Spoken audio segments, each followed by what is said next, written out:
Ke-23, Cetimbe. Senin siang, waktunya pelajaran diniyah dan itu pun yang dilakukan oleh Baby, berjalan bersama teman lainnya, menuju gedung sekolahan khusus pendidikan agama dan teman-temannya. Sejauh ini, tak ada kabar apapun dari Ustaz Hamad, bahkan penampakannya tak ada.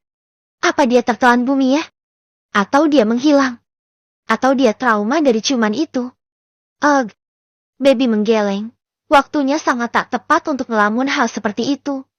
Ia harus fokus. Benar-benar fokus untuk belajar. Takutnya besok ada kuis MTK lagi. Toh buktinya tadi ada kuis dadakan. Biasanya guru MTK akan mikut-mikut bahasa Arab ujiannya. Jadi just in case. Ia juga bawa buku latihan MTK. Ada banyak bab yang ia tak fahami. Inilah keuntungan Baby. Dia yang malas beres-beres buku. Dan ini berujung dia tak membereskan materi sebelumnya yang sudah selesai. Di kamar asramanya, kertas yang sudah selesai dipakai, atau lembar ujian yang sudah lewat wajib dibuang, biar gak menuh-menuhi tempat. Ya soalnya loker masing-masing santri terbatas, sangat aman super duper terbatas. Hanya cukup untuk kurang lebih 10 setel baju, sudah termasuk seragam dan dalaman, dan kerudung dan sebagainya. Lalu 2 tumpuk buku dan ini termasuk buku diniyah dan formalnya. Jadi, harus super bijak dalam menyimpan apapun di dalam situ. Plus, tak boleh menyimpan apapun selain di loker. Jadinya, ya gak ada yang nyimpen-nyimpen. Nah, Baby ini cenderung malas beres-beres. Jadi kertas yang lama ia ul-ul aja yang penting masuk. Walhasil ia masih punya lembar soal dan jawabannya waktu ujian MTK waktu itu. Kuis perdana yang begitu mempesona hasilnya. Jeblok. Nah ini. Bercermin dengan kegagalan di masa lalu, ia berencana meningkatkan hasil endok ini menjadi 10. Optimis berlebihan? Iya dong. Masa enggak? Baby berencana belajar MTK di sela pelajaran diniyah. Ya di sela saat nunggu guru atau pas break. Atau pas sudah selesai nyatet tapi gurunya belum ngajar lagi. Ya semua waktu kosong akan dia manfaatkan pokoknya. Mari kita beruah demi masa depan. Kerja. Kerja. Kerja. Kok? Kelas diniyah pertamanya berjalan lancar, dan kini di sela pelajaran pertama ke kedua ia mulai belajar MTK, ya lumayan 15 menit. Lalu guru kedua datang, dan ia belajar lagi. Ada yang beda kini, gurunya meminta semua murid untuk mempersiapkan sebuah pementasan berhubungan dengan bahasa Arab, dan mengenai sejarah Islam. Nah loh, bisa berupa drama, nyanyian, puisi, percakapan, atau storytelling. Terserah. Satu tim. Berisi 3-4 orang. Saya sudah tentukan timnya. Dari absen ya ah. Ucap si guru. Baby mendengus. Ini endingnya gak akan bagus. Payah dia urusan beginian. Seperti dia ada feeling tak baik mengenai ini. Baby kedapatan satu tim dengan Aisyah Cynthia. Dan Anissa Rahma. Secara namanya di deretan ketiga. Mereka diminta duduk dekat dan berdiskusi, mau menampilkan apa. Karena pementasannya hari Kamis ini. Bayangin dong. Hanya dikasih 2 hari persiapan. Ini pun di sela pelajaran formal dan diniyah. Jadi konon hari Kamis akan ada pementasan di pelataran musyola. Untuk semua kelas diniyah ibtidah. Sementara MTS akan dilangsungkan Kamis minggu depannya. Satu penampilan minimal 5 menit dan maksimal 7 menit. Apa ayah yang enak dan gampang? Tanya Baby memulai pembicaraan. Si Aisyah dan Anissa ini orangnya pendiam, jadi harus ada Baby yang mulai baru dimulai. Ia tak terlalu dekat dengan 2 orang ini, dan merasa canggung sekali. Aku suka drama. Ucap Anissa begitu saja. Baby hanya melongo, bisa gitu langsung memutuskan tanpa diskusi. Oke drama aja. Ucap Aisyah mengiyakan. Bukannya drama banyak yang harus dihafal? Tanya Baby. Dia keberatan. Apa gak sebaiknya yang mudah aja? Kayak nyanyi. Kan gampang tuh. Drama aja. Biar ada unsur mendidik. Sahut Aisyah lagi. Deal. Keren tuh. Apa ya dramanya? Mengenai apaan? Lah. Ini Baby yang dibuat bengong. Drama. Drama kan harus banyak percakapan. Omongannya gak digubris sama sekali. Di akhir kelas itu, sudah diputuskan. Drama yang akan ditampilkan oleh si grup A2 1 Bit Aisyah, Anissa dan satu Baby, itu adalah drama mengenai kisah asal-muasal kurban di Hari Raya Idul Adha. Aisyah jadi Nabi Ibrahim, Anissa jadi Nabi Ismail, dan Baby jadi dombanya. Yeay! Dia cuma perlu mengembek saja. Ini bukan ide dari Baby loh. Walaupun dia malas ngapalin dialog bahasa Arab. Tapi yang gak jadi kambing juga. Apa coba, suara domba dalam bahasa Arab? Mesti embik juga kan? Bukan sebuah kosakata bahasa Arab yang berarti. Adeh. Pulang dari kelas diniyah. Wajahnya tertekuk. Dan di momen ini juga ia bertemu Mbak Ruby. Yeay! Sempurna hidupnya kini. Buyar sudah semua pelajaran yang ia pelajari untuk besok. MTK, pai. Kepalanya udah jadi embek. Embek. Baby. Kemana aja gak kelihatan? Tanya Mbak Ruby dengan riang gembira. Baby tersenyum ketus, lalu menunduk. Gak boleh gini juga EMS senior ya. Baik Mbak. Sehat. Alhamdulillah. Ada kok. Saking gak ketemu aja. Kamu gak ikut ekskul ya? Kenapa? Ikutan hadroh aja yuk. Biar berani tampil. Gitu. Sebuah ajakan yang sama sekali gak membuat Baby tertarik. Dulu. Mungkin ada rasa ingin seperti itu. Tapi setelah tahu ketuanya modelan begini. Gah. Oh gah. Hei. Iya Mbak. Belum. Nanti aja deh. Lagi sibuk di sekolah. Kok bisa? Di tengah kegalauan dan kerumitan hidup, tiba-tiba Mbak Ruby muncul. Kenapa gak dikasih ngaso dikit gitu? Ya kalau ngikutin gitu kamu gak ikut-ikut. Namanya sekolah ya mesti aja sibuk. Dipilih sekarang. Nanti kamu nyesel loh. Ajaknya lagi. Lagian di hadroh enak kok. Duduk doang sama main alat musik. Kalau suara kamu bagus ya bisa jadi vokalis. Atau backing vokal. Iya Mbak. Saya pamit dulu ya. Saya ditungguin Dijah di asrama. Soalnya saya tadi minjem barangnya dia. Permisi. Ngabur. Padahal dia gak minjem apapun dari Dijah. Tapi bodohlah. Di jalan. Dan dia harus menyeberang lapangan sebelum tiba di asramanya. Di seberang dan sisi kiri lapangan ia melihat sosok yang lama tak ia lihat. Sedang bicara dengan Gus Hanan. Pertama kali ia melihat. Sosok itu tak melihat ke arah Baby. Tapi lama-kelamaan, tatapan tajam itu akhirnya tertuju pada dirinya yang sedang menyeberang lapangan. Sontak Baby langsung menunduk. Palingan imajinasi. Apa namanya? Fata Morgana. Ya itulah. Dijah. Masa aku jadi kambing Jah? Buat pertunjukan Kamis besok. Embik. Doang aku. Hui. Baby mengadu pada Dijah yang sedang duduk menata bukunya di atas kasur yang sepertinya baru ia gelar. Dijah yang tadinya cemberut. Kini terbahak luar biasa. Kayaknya dia seneng bener dengernya. Buahahaha. Lah dia malah ngabrut. Baby duduk di depannya bersila. Dan beberapa teman seasramanya nimbrung. Lah, kok bisa jadi kambing kamu, Beb? Tanya salah satu dari teman asramanya. Ya semenjak Baby mulai tobat dan gak terlibat masalah apapun. Plus dia adalah sohibnya Dijah. Beberapa teman mulai akrab dengannya. Ia tak lagi jadi orang yang diajuhi. Kini, gak tahu, mereka memutuskan untuk buat drama.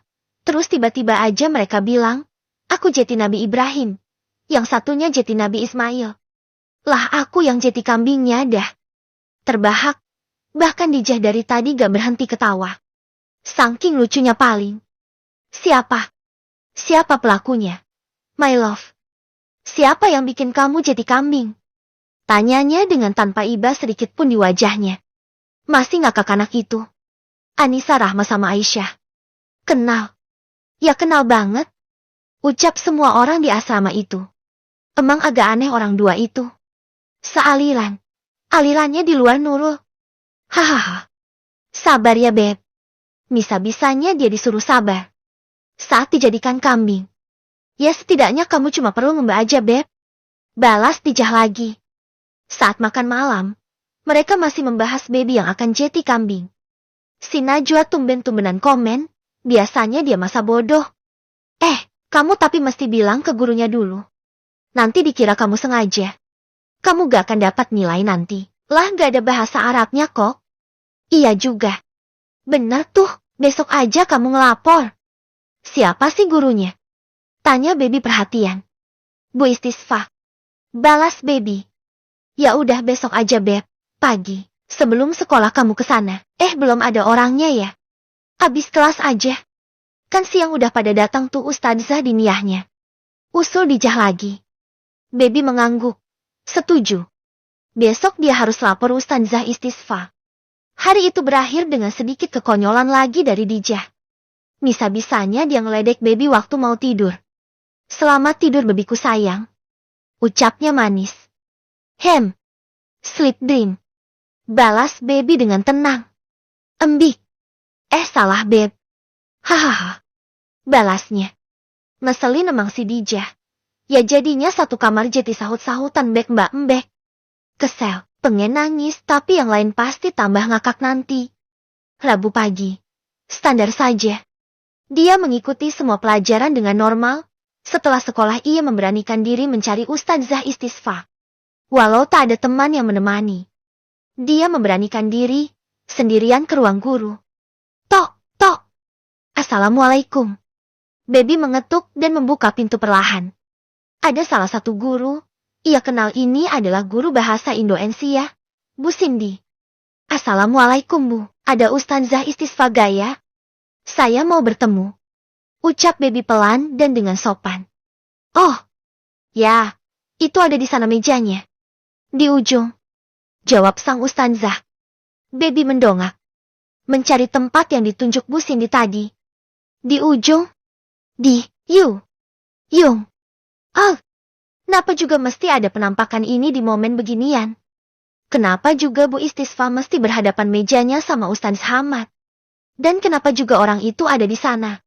Ya Allah, apa gak bisa disembunyikan dulu orang itu? Apa dibuat kebelet pipis gitu? Baby, kenapa Beb? Nyari saya? Tanya Ustadzah Istisfa agak kencang. Walhasil semua guru, termasuk Ustadz Hamad menoleh ke arah Baby. Ampun deh. Keluh Baby. Akhirnya dengan langkah malas-malasan, ia berjalan menuju meja Ustadzah Istisfa. Ia lalu duduk di depan sang Ustadzah, dan ini berarti ia membelakangi pria itu. Tau dah. Cuek aja. Kenapa Baby? Bisa gak saya pindah grupnya? Jangan sama Aisyah sama Anissa gitu Pinta Baby pelan. Ia seperti memohon dengan suaranya. Kenapa Mang? Kan sudah ditentukan dengan absen. Kalau saya merubah kamu, yang lain protes semua anti. Akhirnya kacau Beb. Jelas Ustadzah Istisfa, dan sialnya. Saat ini semua guru sedang berkumpul, walhasil banyak yang nimbrung. Salah satunya Bu Siti, guru biologi yang baik kepadanya. Kok bisa juga mejanya deketan sama Ustadzah Istisfa? Kenapa emangnya Beb? Anak itu berdua. Kalau kamu kasih tahu, nanti mungkin bisa dipertimbangkan. Ucap guru biologi itu dengan lembut. Ia berdiri di samping Baby seperti memberi ketenangan. Itu Bu, mereka milih drama. Terus tiba-tiba aja dipilih kisah Nabi Ibrahim waktu kurban. Jelas Baby pelan. Berharap dan berdoa. Terus menerus Ustadz Hamad gak dengar. Loh, kenapa Mang? Tanya Bu Situ. Masalahnya, saya yang jadi kurbannya Bu. Saya cuma dapat bagian ngembek doang. Keluh Baby pelan pada akhirnya. Tahu apa yang terjadi? Satu ruang guru ketawa. Padahal dia bicara pelan tadi. Bahkan Ustadzah Istisfa ngakak sampai megang perutnya. Hanya Bu Siti saja yang berucap istighfar berulang kali dan menepuk pundak Baby, seperti menguatkan. Baby yang kadung malu, kesal dan menyesal dengan semua ini, akhirnya menenggelamkan kepalanya di meja. Ia melipat kedua tangan di meja dan menyembunyikan kepalanya di sana. Ya Allah! Malu! Keluhnya di dalam hati. Sudah ini kasihan murid kamu. Bagaimana jadinya? Ucapan Bu Siti tadi membuat semuanya diam. Juga Ustadzah Istisfa tadi. Ya mau gimana lagi Beb? Kamu emang maunya jadi apa? Baby menaikkan lagi kepalanya. Saya terserah Bu, yang normal aja. Saya gak sempat ngasih ide mau tampil apa. Tapi udah ditentuin drama. Dan judulnya itu. Mereka berdua doang Bu, Saya gak didengerin. Terus saya gimana coba? Nanti saya gak dapat nilai. Dikira saya yang sengaja, biar gak ada kalimatnya. Keluh baby kini dengan berani. Sudah kadung didengar semua orang juga. Tawa. Kamu bisanya apa sayang? Bisa nyanyi? Tanya Bu Siti dengan lembut. Baby menggeleng. Hadroh bisa. Tanyanya lagi. Baby menggeleng lagi. Apa ya? Gini aja deh Beb. Biar enak, dan gak menimbulkan masalah. Usul Ustadzah Istisfa. Baby mendengarkan dengan seksama. Gini deh. Kan ini bukan salah kamu. Bukan kamu yang sengaja. Mungkin juga dua anak itu udah ngapalin kalimatnya. Jadi gini deh. Biar gak percuma. Kamu. Terusin aja. Nilai kamu gak akan pengaruh. Mau kamu cuma ngembek doang. Kamu tetap dapat nilai yang sama seperti si Anissa sama Aisyah itu. Gimana? Biar gak ngerombak lagi, Beb. Terus nanti kalau dirombak dan mereka tahu karena kamu. Apa kamu gak akan dicuekin nanti? Biar kamu tetap enak. Dan urusan nilai saya kasih kebijakan khusus buat kamu. Gimana? Tetap aja dengan tema itu. Tapi kamu saya jamin nilainya sama seperti mereka. Baby menutup wajahnya dengan kedua tangannya. Ya kan malu US. Keluhnya di dalam hati. Tapi ia sudah pasrah. Lelah, malu, capek. Dan rasanya mau kabur aja dari sini. Malu tingkat tinggi dirinya kini. Ya udah US. Saya pamit ya. Ucapnya pada akhirnya. Dia berlalu dan pergi begitu saja menuju pintu keluar.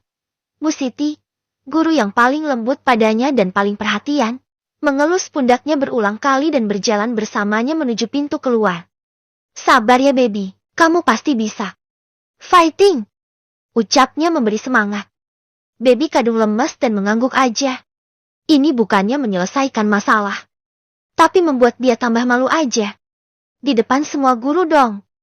Rusi dia. Pelajaran diniyah hari Rabu berjalan normal. Anissa dan Aisyah yang satu kelas dengannya di kelas diniyah terlihat sedang berlatih dialognya. Sepertinya mereka sudah berlatih berulang kali, baby pasrah. Dia gak diajak, ya palingan karena dia cuma ngembek doang. Seusai kelas diniyah, ia mau keluar dari kelas tapi ada yang memanggilnya. Baby, nanti kita ke asrama kamu ya. Latihan bentar aja. Biar kamu tahu posisinya nanti gimana. Ucap Anissa dan baby mengangguk aja pasrah. Ia memberi jempolnya. Aku butuh dijah.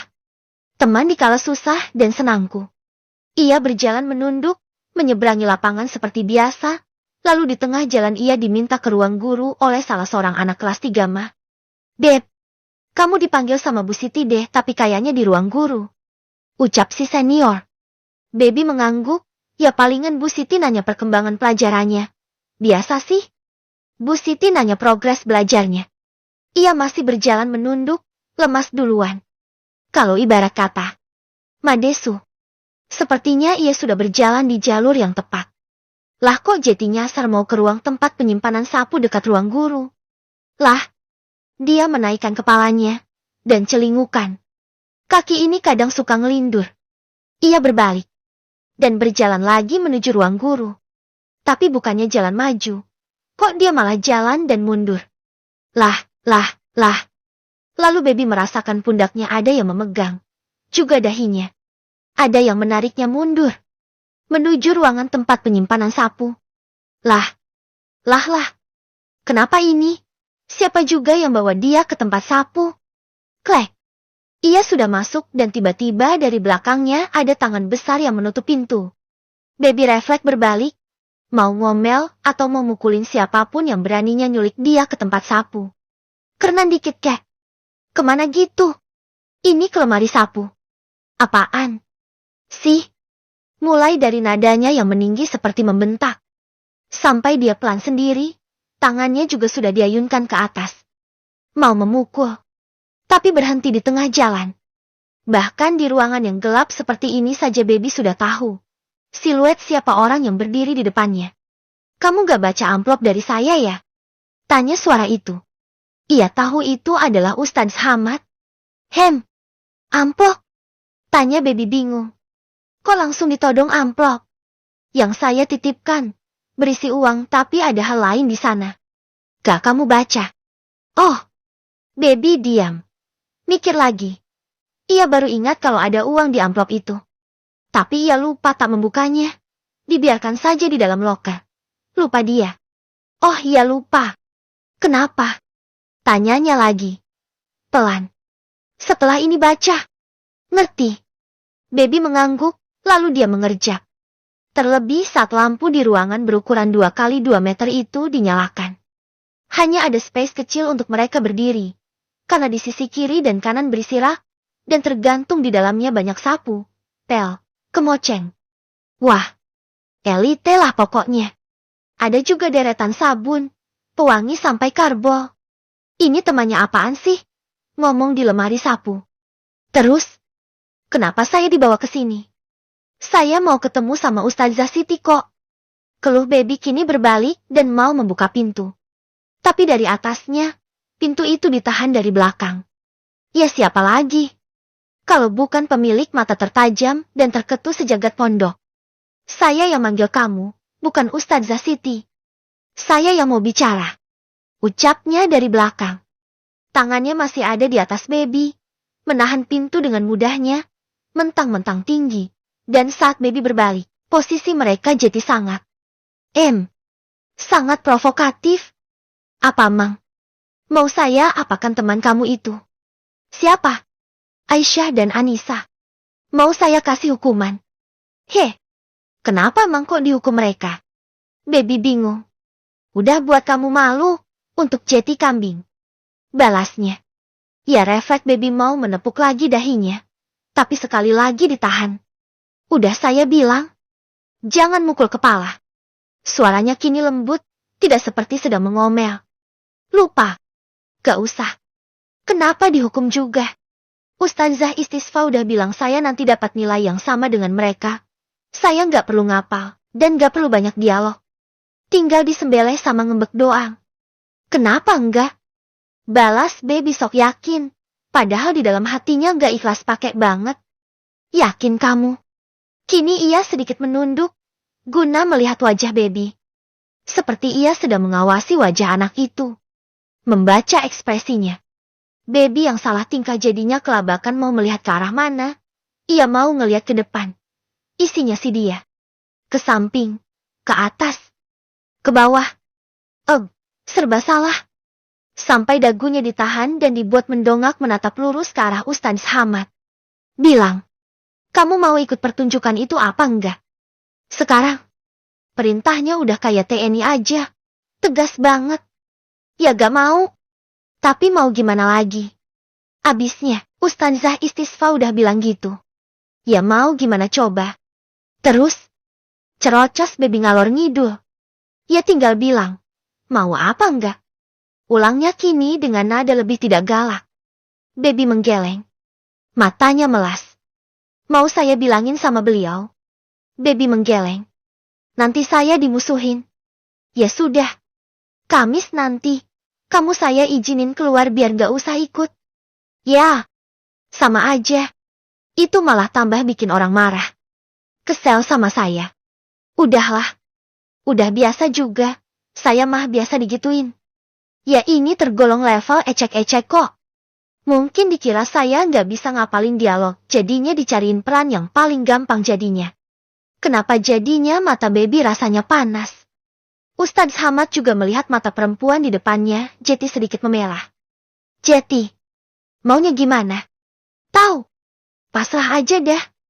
Serah. Baby kini menunduk.